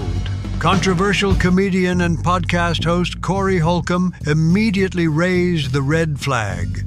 When somebody say Dr. Bryant, it irks me. Where is she a doctor at? Because I've done the research. I don't see doctor nowhere. I would say in this world of content, she has provoked thought. Give me a great thought, she said. Well, low vibrational. The man living in his mama's house that you described, right? Based on society, that's a low value man. Reality, not That's fine, you can say reality. I'm fine with that, yeah. Right. I saw her squirm when you put the question on her. Cat got your tongue. We've been talking about cats and curiosity and all that, but nah. My tongue. You didn't answer my. I answered it. Okay. Have you heard some of the stuff she said she did to the men that she was in relationships with? No. Saying there's people who know y'all and they talk. But the comedian's warning fell on deaf ears. Her star continued its ascent. Hailed as a voice and example for a successful black woman, Dr. Cheyenne Bryant found her calendar full. This is my personal opinion, and it may be unpopular. Allowing my husband to make love to my body, to me, is the easiest thing that I can do to satisfy or sustain him. Maybe there's also a word you fit in at. Okay, doc, so you're not black enough, but I don't fit fully in with the Hispanics and the Mexicans, because I'm damn sure not brown enough. But then if I'm over here with the Hispanics and Mexicans, when things really go down, then I'm definitely deemed a black woman. She easily transitioned between mainstream media and mainstream podcasts. Almost overnight, she was everywhere. True Talks on Fox Soul, Tonight's Conversation. I've never seen a womanizer not be a womanizer. Let me tell y'all something. Women don't change men, baby. Men change when they want to, if they ever do. The Tamron Hall Show, Nick Cannon at Night, and even MTV's Teen Mom. The maturity that she wants of you is the maturity that she's also disabling you. When American Greed returns, the same people championing the good doctor have a swift change of heart. Want inside information on the show? Subscribe to It Ain't Easy. We'll be right back. It would be a little over a year before the question of her credentials would resurface, and this time it would not be denied. I ran into 6 degrees, 3 doctorates, a master's degree, a house at 19, my first home, a daycare at 19, 3 retail stores on Merrill's. But damn, you was a professional student. It's very simple. I went to a school, Argosy University, completed an entire program. I went back online to get my official transcripts because I was applying to a law school many years ago to be a professor there. And I had to provide my transcripts, right, to get hired. And I went to contact the school and say, hey, I need my official transcripts. I need my entire thing. And there was no school. For years, Argosy University marketed itself as a pathway into psychology, counseling, and behavioral sciences. But behind the branding, the institution was collapsing. Financial instability, federal scrutiny, questions surrounding accreditation, and eventually, allegations involving millions in missing federal student aid funds. In 2019, the school abruptly shut down after the U.S. Department of Education terminated its access to federal financial aid programs. We're literally in the middle of midterms. I just submitted my midterm report. Just received a new one to start working on this weekend. Lauren Jackson was in the process of getting her doctorate in clinical psychology at Argosy. She says students and faculty were given 48 hours notice to pack up and leave the South Michigan Avenue campus. I was like, okay, I'm confused. I Google. It says this school has been shut down. I said, oh, well, they got to have records. I mean, they were accredited when I attended the school. They were accredited when I finished the program. I go and look, there is a third party that has the records. Where I contact the third party, that third party only holds records for 2 years. If only that were true. Parchment now holds all of the documentation from every student that attended that university. So she has access to her transcripts indefinitely. Also, you can request a second printing of your degree. Therefore, if she for some reason did not obtain the mailed degree that included one official copy of her transcripts, she could reach out to Parchment and obtain both as needed. I was past my 2 years. So that means that I had no access to records. And then I contacted, financial aid. You can't make up financial aid. It shows that I paid for a doctoral program alongside my master's program and my undergrad program. And they said, we can fully refund you your money under one circumstance. We give you your money back. You don't get credit for not a class, a course, a program you took in this university. As the continued scrutiny mounted, the deception grew as well. Not drop doctor from your name if you cannot bring forth the doctoral degree. So I've already covered this, right? And we're here obviously to talk about my new book. So I've earned the title. I have multiple degrees, and I'm not going to prove anything to anybody. And we're going to leave it just as that. But people on social media had other opinions. This church outfit, at the end of the day, she said, I don't care what y'all think. Degrees, finishing school, that don't matter. Y'all hoes still gonna buy my book. Okay? The haters can say what they want to say, but at the end of the day, I'm still Dr. Cheyenne Bryant. I'm still in the Breakfast Club, and y'all sitting at home on your phones. This is where we are in society. At the end of the day, accountability, integrity, shame do not matter. Accountability went out the door in 2020. So did shame. The only thing that matters nowadays to an audience is how you make me feel. I don't care that she got no degrees. It's not that deep, as so many of you guys have said, and that's problematic because you will follow somebody based off of the parasocial relationship you have developed because you don't even know your damn self. Fond of quoting scripture, it wouldn't be long before the internet applied one onto her. Beware of the false prophets who come to you in sheep's clothing, but inwardly are ravenous wolves. Huh? Come on now. I think that was good, right? I think that was good, right? If you don't like American Greed and CMSC, don't come for me, right? Don't come for me. I'm just a fan of the show, and I think that was well done. But it highlights a lot of the things, right? A lot of issues in our community, how we actually walk down this path and we get to the spot, right? Guys, I really appreciate it. Yeah, listen, if you're new here, again, subscribe to the channel. We try to do stuff like this. We try to prove that we're cool. We know how to play with edits. We try to get a little better every day. That's the name of the game. Every time you sit down and try to do a little something better today. And thank you guys for being a captive audience for this video. It's going to go live probably tomorrow. But that being said, that last part where it's like, yo, it doesn't matter. It doesn't matter because so many of us in our community are just willing to go along with whatever someone's saying. This sounds good. So you know how we feel about that. It sounds good. You're saying all the things that I feel And all I'm looking for is validation. I'm not looking for the truth. I'm not seeking the truth. So if you just tell me what I want to hear, doctor it up, fancy it up, tell me you've got degrees, tell me you've got 3 degrees, two businesses, 19, all this. No one stopped and said, right? Shout out to Corey Holcomb. I'm like, what are you talking about? What are you talking? That doesn't make any sense. For those of us that actually have a love for psychology, and if you guys don't know, my undergrad is in forensic psychology. The minute she started talking and diagnosing these people, whenever you have someone flat out ready to call someone a narcissist, anyone with any type of clinicianal background knows this takes time to diagnose. You just can't make that up. You just can't say that. Even if you just watched Law and Order, you would know all the time. They're like, what's his diagnosis? She's like, I didn't talk to him. I didn't talk to him. I can't make a diagnosis. I can give you a guess, but I won't know until I sit in front of him. And in reality, you can't just sit in front of someone for an hour and say, oh, this is what they got. This is what they got. This is a thing that takes time, effort.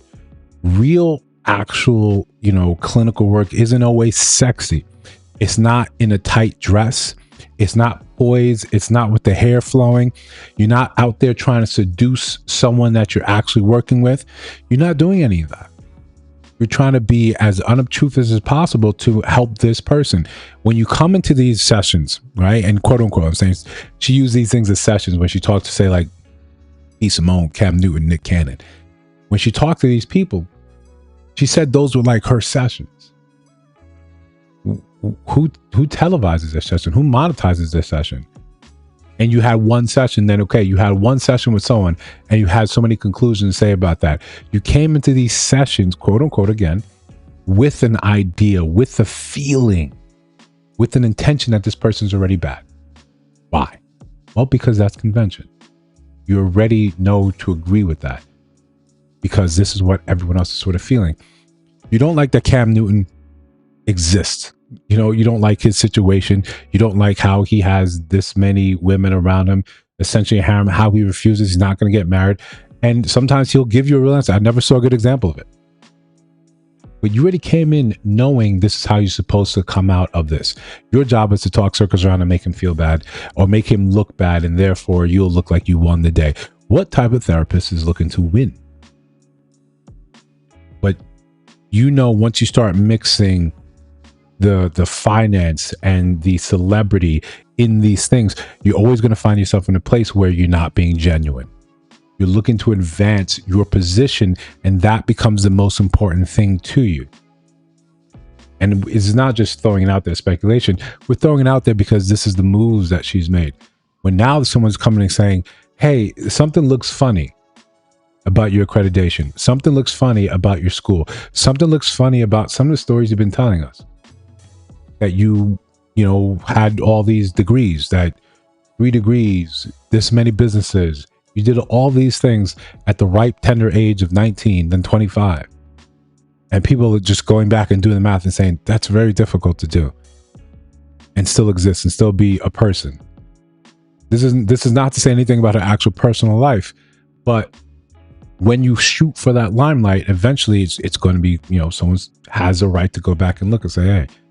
Now, we know the obvious question. One of the things why we believe it is because the packaging looks good, right? It looks good. That's good enough for a lot of people just to say this is palatable.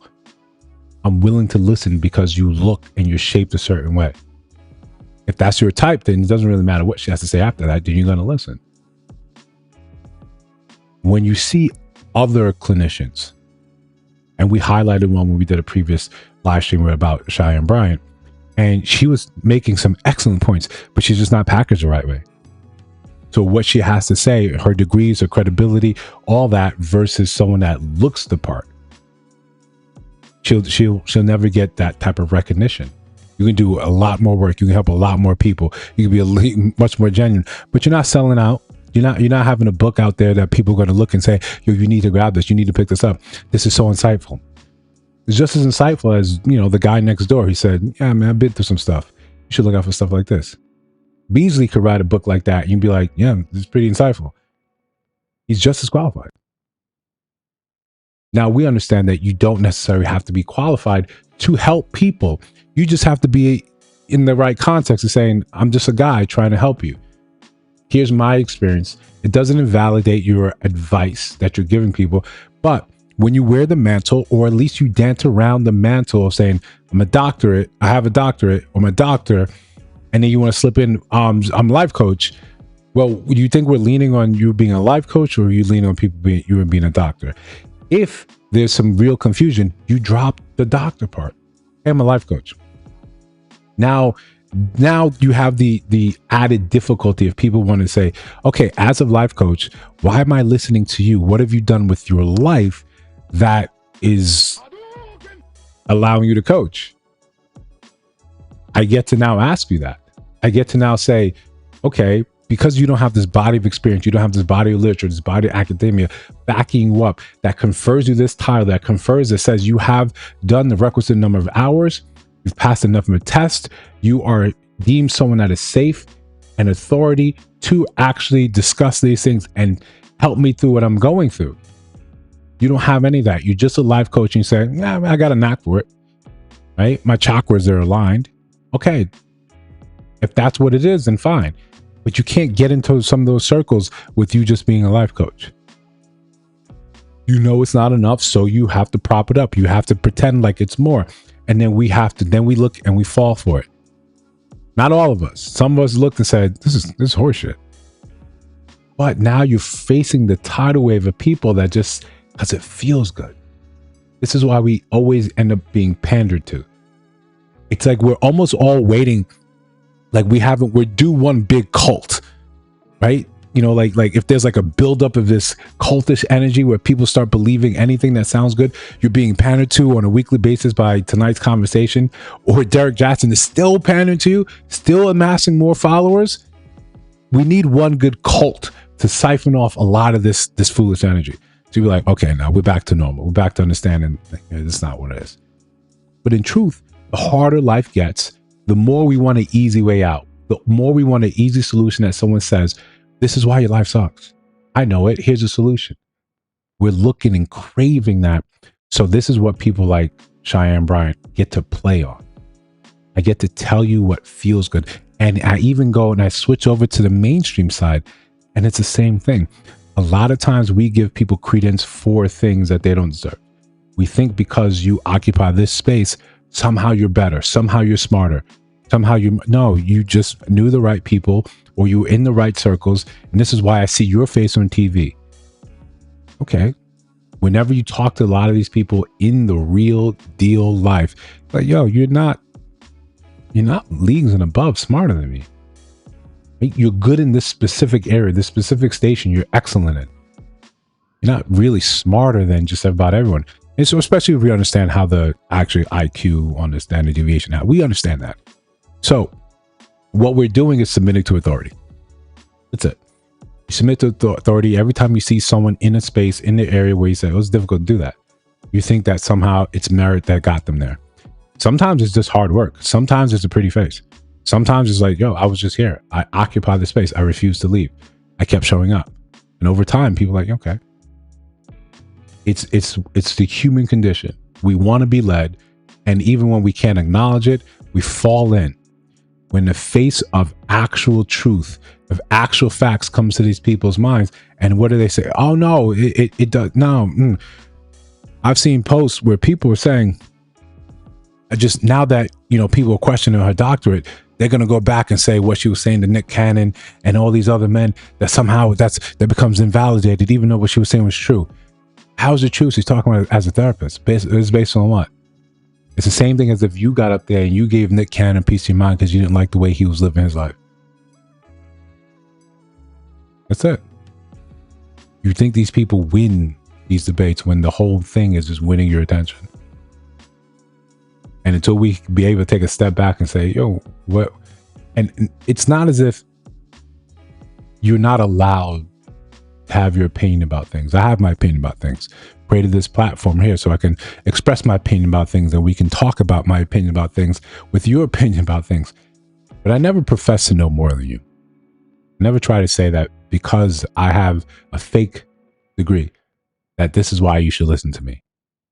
And even if I did go that route, Eventually, at some point in time, someone's going to check. Someone's going to call your bluff. You get big enough, you say more and more wild stuff, someone's going to pull your card. And they're going to go and say, oh, he went to Popeye's University. He's calling himself the Colonel. Don't work like that. Okay? And just easy one these days. Yeah, no, it's easy one when you have the right look, the right package. Right? That's even if you don't have that, there's a different subset of the community that you can capture.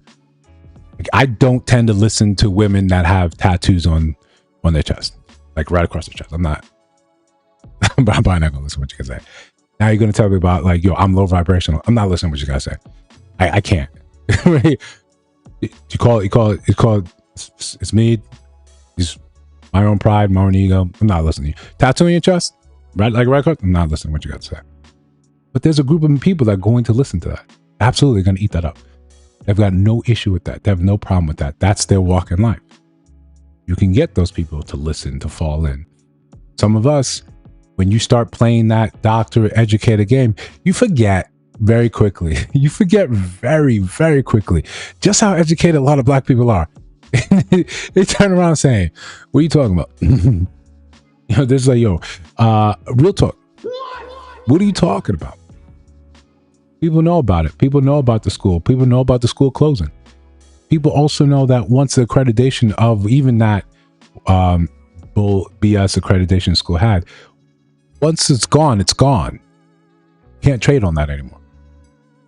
That's it. So yeah, it makes sense if you're going to go and try to transition and say, hey, I'm just going to see people privately, and then you guys can pay, and then you charging people $750 an hour. 3 times the lawyer's rate for a 15-minute session? Do you really think she's that insightful? That's probably Dalai Lama prices, right? I think that would be fair. That's probably Dalai Lama prices. But the thing is, people are going to pay it. People are going to separate themselves from that because they want to know, they want to say that I've been to her. And you're not getting any real actual advice outside of what me, unlicensed, you're unlicensed life coach right here. Let's put that on a shirt. So remind me to do that. Unlicensed life coach. I'll help you out. For money. Yeah. Hello, for money. I like money. But if you're going to listen to Cheyenne Bryant, you might as well listen to me. And I'm going to probably tell you what you need to hear. Right? Yeah. Dr. Zumar Scar. Listen, man, Echo, keep supporting. That school will open one day. I guarantee it. That school will open one day. But yeah, you got your doctor, just like, Dr. Dre, just like Dr. Pepper, all these things. Right? I'm not going to go so far as call myself a doctor because I do want my actual doctorate. But for now, unlicensed life coach sounds fantastic. And if you guys come for me, you don't come for her, I'm gonna find this is very offensive. This is very offensive, right? But yeah. Besides that, listen, Dr. Pepper's out there.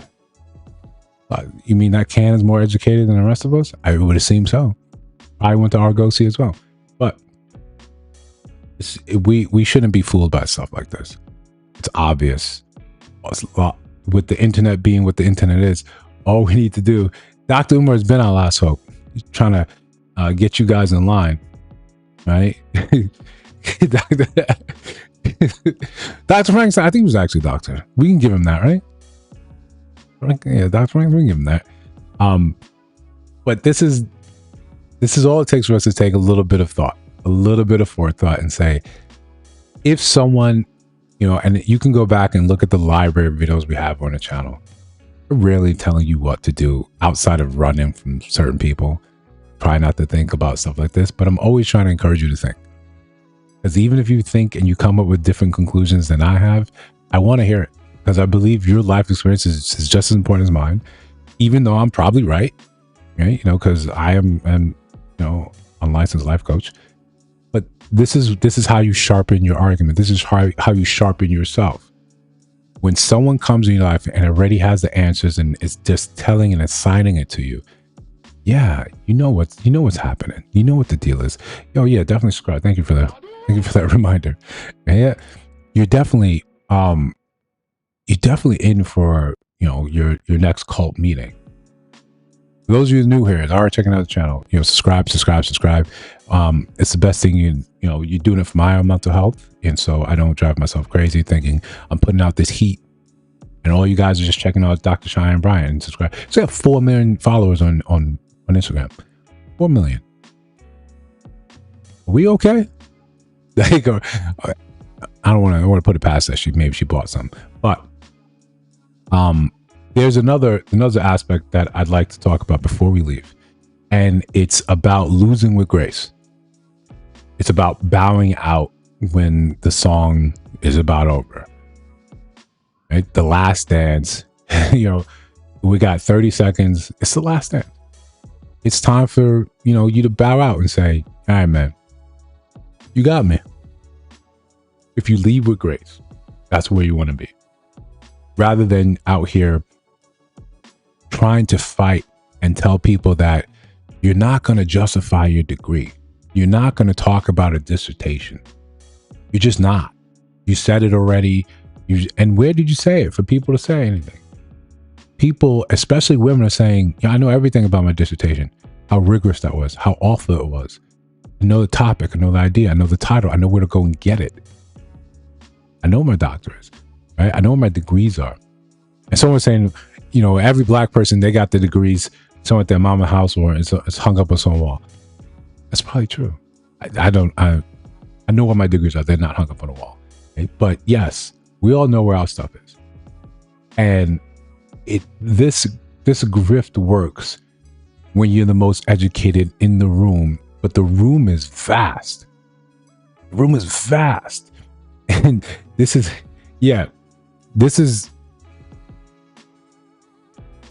pretty privilege exists. And I'm not really, I don't think she's as attractive that she should be getting away with some of this stuff. But it is enough.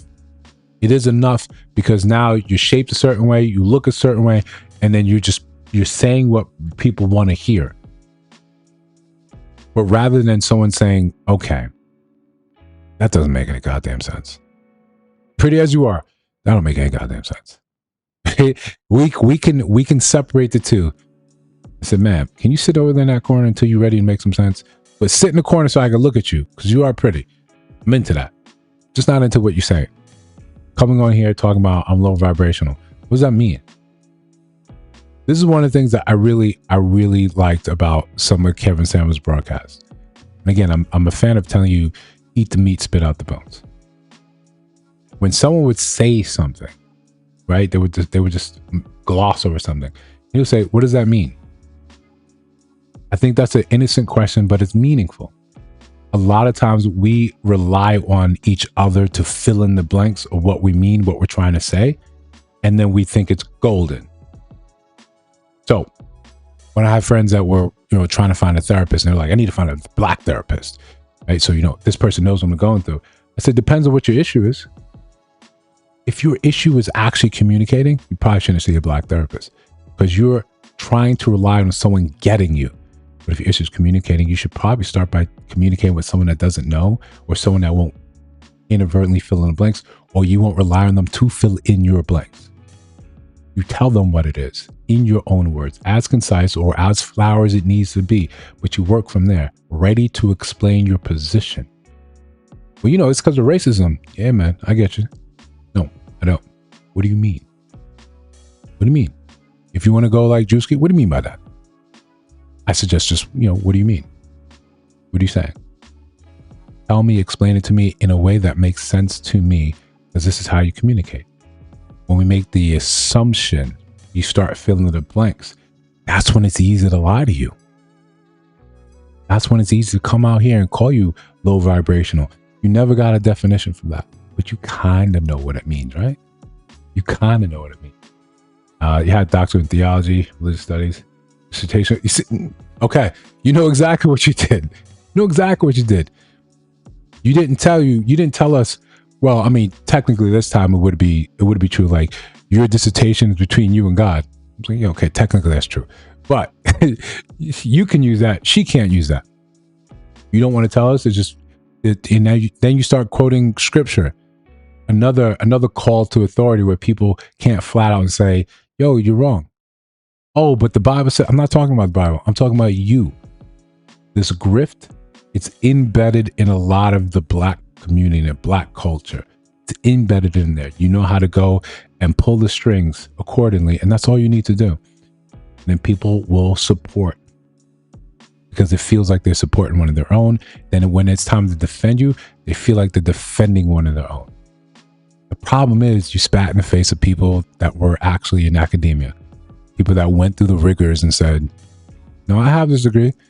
you know how much I struggle for this thing to put this damn thing together. Yeah, it's embedded in the church, and then that permeates outward, right? No one reads. Who likes reading? Shout out to people with Kindles. People with Kindles are the best. I'm just telling you the truth. After I actually shut this down, I'm gonna go read, right? Because I didn't have a chance to do that. I was creating that awesome video that we actually just enjoyed watching. I'm gonna watch that one more time before I go to bed as well. Little pat on the back. So yeah, we don't read, we don't research. We've got all access. There's access to so much information outside of the stuff the CIA actually, the cool stuff the CIA knows, right? Yeah, okay, physical books are dope. Yes, I know, great, right? Jasmine's in a book club. Congratulations, right? Marissa's in a book club. She's not yelling at the rest of us about it. Be more like Marissa, right? Also, Jasmine's late to the stream, right? Book club. Anyway, outside of calling people out, we have this access to so much information before where people would have legitimately killed for this, right? People legitimately killed for information. That's how you kept the masses poor, ignorant. You didn't teach them to read. You kept them right there. I'm talking feudal. I'm not talking slaves before it gets like that white chick again. But in reality, now you can look up anything you want. And I mean, outside of memes are dope. I don't want to make you sound like memes aren't dope. Or like you shouldn't be checking out this channel every waking moment. Absolutely. We drop a lot of stuff every damn day, from posts to videos to shorts. We do it all. For live streams, from random impromptu live streams, we do it all. But you don't check up anyone that is now telling you, yo, you should do this. Nah, you should do this. You're not going to listen to you're not going to check up anything? Not one thing? I have 3 doctorates. You do? Are those easy to get? I want a doctorate. Can I get it tomorrow, by next week, ship it Wednesday? I mean, yes, you can. You go to a paper mill, you go to a diploma mill, you can get it, but is it worth anything? Well, if I can parlay this into becoming a celebrity and becoming almost a household name, I'm everywhere. Now you got to read my lame ass book. I wrote a book. Maybe because you guys are not buying it because I don't have a doctor in front of it. That's probably what it is. But I'm putting unlicensed life coach on top of it. Don't you guys worry about it. Yeah. It's her birthday month. She didn't get away with being late. Jesus. Birthday months. Okay. All right. We do not apologize. We will not deal with terrorists. We do not make deals with terrorists, birthday terrorists. We will not be held accountable. But I did congratulate her in a race. So I think that evens out. Yeah. No, my book is not lame, right? Oh yeah. Jasmine and the girls and the crew, right? With that being said, listen, you guys are new here again. Like the stream. The chat is where it is. Chat helps it grow. Subscribing helps it grow. Seeing that number tick up until we can just get every new subscriber gets a little bit more bandwidth, right? A little bit more play, a little bit more action by the algorithm. Because I think we got some heat. I think we put together some nice stuff. But then we put it out there and it's like, yeah, man, 14 people viewed it. Okay. We just keep creating. We know it's a process. We know it's going to take time. But the best way you can support the channel outside of, just paying off a mortgage, right? Is just subscribing, right? Like the stream, share it, hype the videos that definitely hype that American Grief video. That's gonna be a nice one. Even if no one sees it, I think that's gonna be a nice one. I'm proud of that. But that's the way of YouTube. You put effort into something and sometimes it just doesn't hit. It is what it is. We keep on moving. We know this is going to be a multi-year project. The goal is 100K. And we're just here on the ground floor. Even after almost a year of being on the channel, we're just doing it. We're going to show up. We're going to do the work again and again and again and again. That's the name of the game. So with that said, I'll see you in the next one.